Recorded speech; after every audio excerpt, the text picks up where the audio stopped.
আমার বিগত দিনে একজন বস ছিলেন, তো সেই বসকে তার ওয়াইফ জিজ্ঞেস করছেন যে তোমার অফিসের নতুন সেক্রেটারি তিনি চুল কেমন বাঁধেন।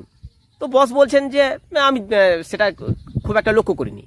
তারপর জিজ্ঞেস করলেন যে তোমার অফিসের নতুন সেক্রেটারির চোখটা কী রকম, কি কেমন, কোন রঙের।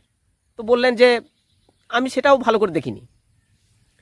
তারপর জিজ্ঞেস করলেন যে তোমার সেক্রেটারির কোন ভাষায় কথা বলে, আঞ্চলিক ভাষায় না অন্য কোনো ভাষায়।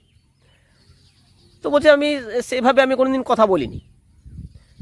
তারপর জিজ্ঞেস করলেন ওয়াইফ যে তোমার সেক্রেটারি শাড়ি কেমন পরে। তখন বললেন শাড়ি শাড়ি খুব দ্রুততার সঙ্গে পড়ে, খুব দ্রুত পড়েন।